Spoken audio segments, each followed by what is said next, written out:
Hey everybody, this is GGB co-host Peppers, and today we're going to be getting into college basketball upset of the day, Tuesday edition. Let's go over Monday's games real quick. So, if you didn't know, I picked Maryland to upset number 6 Wisconsin at home. I thought it was a huge, crazy kind of pick, but I thought Maryland desperately needed the win, right? And it's kind of the way it works in the Big Ten. If you really need the win, you get the win. As long as you're not Penn State or Nebraska. It's the way it works. Maryland kind of needed this win before going through a really tough portion of the schedule that if you come out 500 on, you're a pretty good basketball team. Wisconsin was favored by 10 points in this game, so it was, again, a risky pick on my part. And you know what happened? I got the pick right. Maryland upset Wisconsin at home. Now, I thought Michigan State desperately needed this win, which is why I thought they would win this game against Minnesota. Minnesota actually came out. They looked really good, and they actually look like a contender in the Big Ten this year. Big Ten could really go to, I think, 6, 7 different teams at this point. I thought, to start off the year, Illinois, Iowa, Wisconsin would be my 3. Or maybe Michigan State would be in that mix. It's looking like it's a toss-up. There's 9 teams from the Big Ten in the top 25 this week. 9, that's so many. Like, you're thinking about it, and you're like, okay, yeah, 9 teams is a lot. But, like, there's teams outside the top 25 you're like, yeah, they're really good, too. You got Purdue, you have Maryland, you have Indiana. Like, all teams that I wouldn't want to play. And the Big Ten is just a gauntlet this year. It's such a good basketball league. It's really interesting to watch. I think you could easily get 12 teams in from the Big Ten, like, easily, because there are 12 really good basketball teams in there.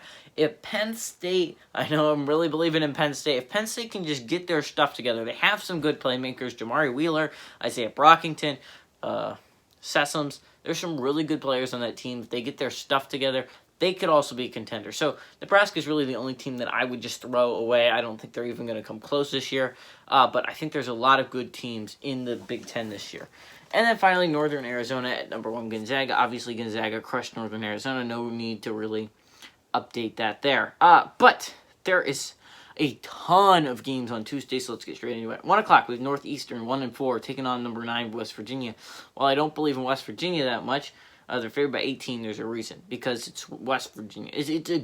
I'm not saying that West Virginia isn't great. Like, there's teams I don't trust. West Virginia is a team I don't trust. They don't have great wins. Like, their losses are reasonable losses. But I like them to see them go up against a really good team that I believe in, like Texas or they've already gone up against teams that are pretty good. Kansas and, dang, I forgot, Gonzaga. But they got crushed by those teams. And then you're looking for their best loss. It's Richmond, right? I mean, their best win, it's Richmond.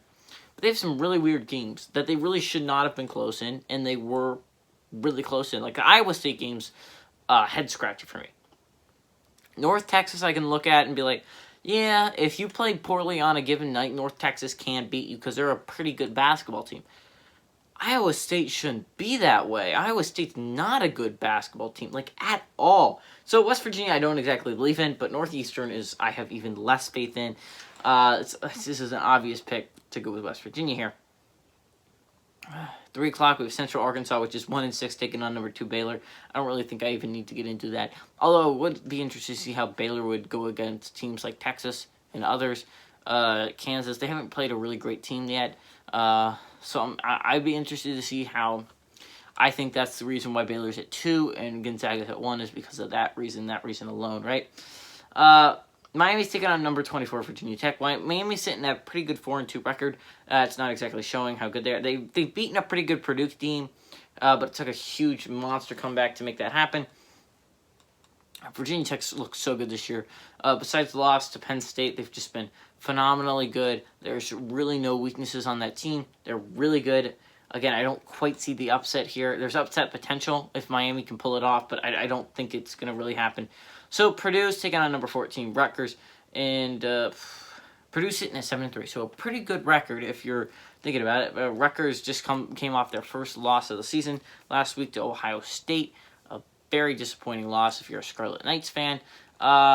This is going to be a close game. As you see, Rutgers is favored by 3.5. It's on FS1, 6 o'clock. It's a very, very good game. I expect it to be very closely contested in this one. I think Purdue's one of the best teams in the Big Ten. So is Rutgers. So it's going to be really interesting. Purdue's so well coached. All these Big Ten teams are, and it's going to be really interesting to see how that goes moving forward. We have number 18 Florida State taking on Clemson. Clemson's actually favored in this game at 2.5-point favorite. Clemson's 6-1 on the year, only lost to number 24 Virginia Tech. Has a pretty good basketball team put together this year too. It's going to be interesting. I think a lot of ACC, Big Ten, and Big 12 teams are going to get in because there's a lot of really good ones this year. Big Ten's obviously the best conference in basketball, but I can see the case being made for the Big 12 and the ACC also being very good. SEC and Pac-12 are just utter garbage this year, other than Tennessee and Missouri in the SEC, and I'd say Oregon and UCLA in the Pac-12, but like there's really no one else. You can make a case in the SEC for Arkansas, who's been playing pretty well, but the fact is, like, Alabama's garbage. Auburn's not been good this year. You have, weirdly enough, LSU and Texas A&M both have good records, but I don't expect that to last very long. It's going to be interesting, very interesting to be sure. I think how that comes down to, but Clemson definitely has a chance of pulling off the upset, technically speaking, in my rules. If you're ranked and the other team's not, even though technically Clemson's favorite at home, it would be considered an upset for them to beat Florida State. International World at number 13, Texas Tech. And again, I'm not going to pick against Texas Tech, obviously. Not because I think they're good. I think they're a very overrated team. I think the only reason Texas Tech is rated that high because it's Texas Tech. They are known as a basketball school for the past few years. They've been great at basketball, but this is not their year. I don't think they're the 13th best team in the country. I just really don't. Northwestern is looking phenomenal. Only one loss, and they're ranked beneath Texas Tech, who has 2 losses. It doesn't make a lot of sense to me. I think Texas Tech is a worse football team than Northwestern. I mean basketball team. Football team, too.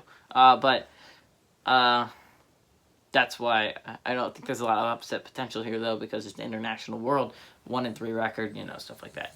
Number 5, Houston's traveling to Tulsa. Well, Tulsa's been a very good team this year.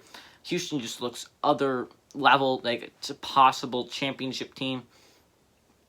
Tulsa's not the best in the American, and the Houston just possibly beat the second best in the American. I think it's between UCF and UCF and SMU at this point, who's the second best in the American Conference. But it's also they just pretty much dismantled UCF the other night, and it's pretty impressive because Houston's looking like a really good basketball team. I really expect them to go far in the tournament this year, but I don't expect them to lose here either. Dixie State is traveling to number 1 Gonzaga. And, well, Dixie State's been pretty good for, like, Dixie State. Like, it's not a huge college, as you can tell. They're not a big football team. I mean, good. I don't think they have football, but big basketball team. It's 4-1 on the year, looking pretty good. But the fact is, number 1 Gonzaga is nowhere near as good. They're nowhere near as good as number 1 Gonzaga. Gonzaga's favored by 38 points, the biggest favorite of the day for a reason. It's because Gonzaga's just been dominant this year. Another interesting one I'm looking forward to watching, number 19 Northwestern and number 10 Iowa. The problem is with this one, I think Northwestern has been very good this year, but Iowa desperately needs to win after dropping 1 to Baylor a couple weeks back, and 1 to Gonzaga I think about a week ago, and then they lost to Minnesota in double overtime. They kind of need this win after falling down to number 10 in the rankings.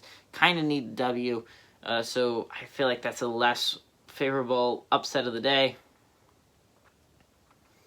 But drum roll, please. Who is GGB going to pick to be the upset of the day?